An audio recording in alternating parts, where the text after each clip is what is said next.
ಎಲ್ರಿಗೂ ನಮಸ್ಕಾರ. ಶ್ರೀ ಗುರು ರಾಘವೇಂದ್ರ ಮೋಟಿವೇಶನಲ್ ಚಾನಲ್ಗೆ ಸ್ವಾಗತ ಹಾಗೂ ಸುಸ್ವಾಗತ. ಇವತ್ತಿನ ವಿಡಿಯೋದಲ್ಲಿ ಅಧಿಕ ಮಾಸದಲ್ಲಿ ಬಂದಿರುವಂಥ ಹುಣ್ಣಿಮೆ ಅಧಿಕ ಜ್ಯೇಷ್ಠ ಹುಣ್ಣಿಮೆ ಈ ತಿಥಿ ಯಾವಾಗ ಆರಂಭವಾಗಿ ಯಾವಾಗ ಅಂತ್ಯಗೊಳ್ಳುತ್ತೆ, ಹಾಗೆ ಯಾವ ಸಮಯದಲ್ಲಿ ಪೂಜೆ ಮಾಡಬೇಕು ಅನ್ನೋದನ್ನು ಕೂಡ ಸಂಪೂರ್ಣವಾಗಿ ಇವತ್ತಿನ ವಿಡಿಯೋದಲ್ಲಿ ನಿಮ್ಮೆಲ್ರಿಗೂ ತಿಳಿಸಿಕೊಡ್ತೀನಿ. ಹಾಗಿದ್ರೆ ಬನ್ನಿ ವಿಡಿಯೋನ ಶುರು ಮಾಡೋಣ. ಈ ವರ್ಷ ಅಧಿಕ ಮಾಸ ಬಂದಿದೆ, ನಮ್ಮೆಲ್ರಿಗೂ ಗೊತ್ತಿರುವಂಥ ವಿಷಯನೇ. ಅದರಲ್ಲೂ ಈ ವರ್ಷ ಜ್ಯೇಷ್ಠ ಮಾಸದಲ್ಲಿ ಅಧಿಕ ಬಂದಿರೋದ್ರಿಂದ ಅಧಿಕ ಜ್ಯೇಷ್ಠ ಹುಣ್ಣಿಮೆ ಅಂತ ನಾವು ಈ ಹುಣ್ಣಿಮೆಯನ್ನು ಕರಿತೀವಿ. ಪ್ರತಿ ತಿಂಗಳು ಕೂಡ ಹುಣ್ಣಿಮೆ ಬರುತ್ತೆ, ಅದರಲ್ಲೂ ಏನು ವಿಶೇಷತೆ ಅಂತ ನೀವು ಕೇಳ್ಬೋದು. ಆದರೆ ಈ ಅಧಿಕ ಬರುವಂಥ ಹುಣ್ಣಿಮೆ ದಿವಸ ನೀವೇನಾದರೂ ಪೂಜೆ ಮಾಡಿದರೆ ಅತ್ಯಧಿಕ ಫಲಗಳನ್ನು ಪಡಿಬೋದು ಅಂತ ಹೇಳ್ತಾರೆ. ಈ ಅಧಿಕ ಹುಣ್ಣಿಮೆ ದಿವಸ ವಿಶೇಷವಾಗಿ 33 ಸಂಖ್ಯೆಯಲ್ಲಿ ನೀವು ತುಪ್ಪದ ದೀಪಗಳನ್ನು ಹಚ್ಚಿದ್ರೆ ಬಹಳ ವಿಶೇಷ, ಹಾಗೆ ತುಂಬಾ ಶ್ರೇಷ್ಠ ಅಂತಲೂ ಕೂಡ ಹೇಳ್ತಾರೆ. 33 ಸಾಲು ದೀಪಗಳು ಬರುತ್ತೆ, ಅದರಲ್ಲಾದರೂ ನೀವು ತುಪ್ಪದ ದೀಪವನ್ನು ಹಚ್ಬೋದು ಅಥವಾ ಮಣ್ಣಿನ ದೀಪಗಳನ್ನು ತಗೊಂಡು 33 ಸಂಖ್ಯೆಗಳಲ್ಲಿ ಹಳೇದಾದರೂ ಪರವಾಗಿಲ್ಲ, ಆದರೆ ತೊಳೆದು 33 ದೀಪಗಳಿಗೆ ಅರಿಶಿಣ ಕುಂಕುಮ ಇಟ್ಟು ತುಪ್ಪವನ್ನು ಹಾಕಿ ಬತ್ತಿಯನ್ನು ಹಾಕಿ ದೀಪ ಹಚ್ಚಿದರೆ ವಿಶೇಷ ಅಂತ ಹೇಳ್ತಾರೆ. ತುಂಬಾ ಶ್ರೇಷ್ಠ ಅಂತಲೂ ಹೇಳ್ತಾರೆ. ಇನ್ನು ಹಾಗಾದರೆ ಈ ಅಧಿಕ ಜ್ಯೇಷ್ಠ ಹುಣ್ಣಿಮೆ ಯಾವತ್ತು ಬಂದಿದೆ ಅಂತ ಮೊದಲು ತಿಳ್ಕೊಳ್ಳೋಣ. ಆನಂತರ ಹುಣ್ಣಿಮೆ ತಿಥಿ ಯಾವಾಗ ಆರಂಭವಾಗಿ ಯಾವಾಗ ಅಂತ್ಯಗೊಳ್ಳುತ್ತೆ ಅಂತ ತಿಳಿಸಿಕೊಡ್ತೀನಿ.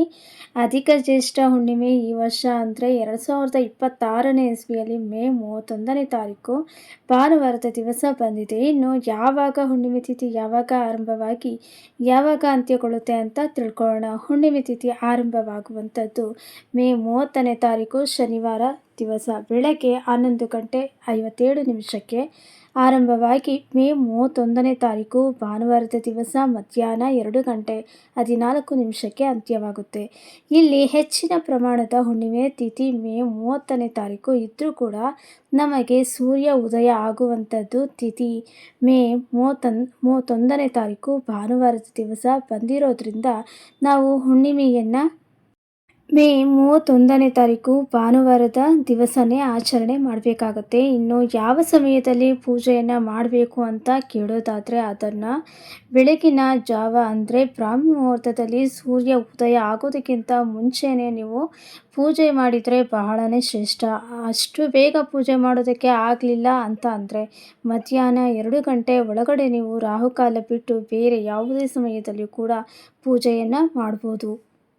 ಇನ್ನು ಅಧಿಕ ಹುಣ್ಣಿಮೆ ಆಗಿರೋದ್ರಿಂದ ಆವತ್ತಿನ ದಿವಸ ಚಂದ್ರನಿಗೆ ನೀವು ಆರ್ಘ್ಯವನ್ನು ಕೊಟ್ಟರೆ ಬಹಳನೇ ಶ್ರೇಷ್ಠ. ಹಾಗಾಗಿ ಚಂದ್ರೋದಯ ಯಾವ ಸಮಯದಲ್ಲಿ ಆಗುತ್ತೆ ಅಂತ ಕೇಳೋದಾದರೆ ಮೇ 31ನೇ ತಾರೀಕು ಭಾನುವಾರದ ದಿವಸ ಸಂಜೆ 6:55 ಚಂದ್ರೋದಯ ಆಗುತ್ತೆ ಅಂತ ತಿಳಿಸಿದ್ದಾರೆ.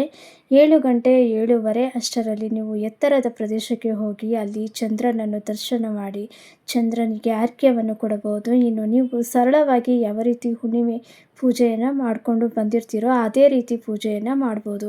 ವಿಶೇಷವಾಗಿ ಲಕ್ಷ್ಮೀ ಪೂಜೆಯನ್ನು ಮಾಡ್ಬೋದು. ನಾನು ಮೊದಲೇ ಹೇಳಿದ ಹಾಗೆ 33 ತುಪ್ಪಗಳಿಗೆ ತುಪ್ಪವನ್ನು ಹಾಕಿ ಹಚ್ಚೋದ್ರಿಂದ ವಿಶೇಷ ಫಲಗಳನ್ನು ಪಡಿಬೋದು ಅಂತ ಈಗಾಗಲೇ ತಿಳಿಸ್ಕೊಟ್ಟಿದ್ದೀನಿ. ಹಾಗಾಗಿ ಆವತ್ತಿನ ದಿವಸ ತಪ್ಪದೆ 33 ದೀಪಗಳನ್ನು ಹಚ್ಚಿ ವಿಷ್ಣುವಿನ ಕೃಪೆಗೆ ಪಾತ್ರರಾಗಿ. ನೋಡಿದ್ರಲ್ಲ ಸ್ನೇಹಿತರೆ, ಇವತ್ತಿನ ವಿಡಿಯೋದಲ್ಲಿ ಅಧಿಕ ಹುಣ್ಣಿಮೆ ದಿವಸ ಅಥವಾ ಅಧಿಕ ಪೌರ್ಣಮಿ ದಿವಸ ಯಾವ ರೀತಿ ಪೂಜೆ ಮಾಡಬೇಕು, ಹಾಗೆ ಈ ಅಧಿಕ ಪೌರ್ಣಮಿ ಯಾವತ್ತು ಬಂದಿದೆ, ಯಾವ ಸಮಯದಲ್ಲಿ ಪೂಜೆ ಮಾಡಬೇಕು ಅನ್ನೋದೆಲ್ಲವನ್ನು ಕೂಡ ತಿಳಿಸ್ಕೊಟ್ಟಿದ್ದೀನಿ ಇವತ್ತಿನ ವಿಡಿಯೋದಲ್ಲಿ. ನಿಮಗೆಲ್ರಿಗೂ ಇಷ್ಟ ಆಗಿದೆ ಹಾಗೆ ಉಪಯೋಗ ಆಗಿದೆ ಅಂತ ಭಾವಿಸ್ತೀನಿ. ವಿಡಿಯೋ ಇಷ್ಟ ಆಗಿದರೆ ಲೈಕ್ ಮಾಡಿ, ಹಾಗೆ ಬೇರೆಯವ್ರಿಗೂ ಕೂಡ ಶೇರ್ ಮಾಡಿ. ನಿಮ್ಮ ಅನಿಸಿಕೆ ಅಭಿಪ್ರಾಯವನ್ನು ಕಮೆಂಟ್ ಬಾಕ್ಸ್ನಲ್ಲಿ ಬರೆದು ತಿಳಿಸಿ. ಮತ್ತು ಮುಂದಿನ ವಿಡಿಯೋದೊಂದಿಗೆ ಪೂಜಾ ವಿಧಾನದೊಂದಿಗೆ ಮತ್ತೆ ಸಿಗ್ತೀನಿ. ಧನ್ಯವಾದಗಳು.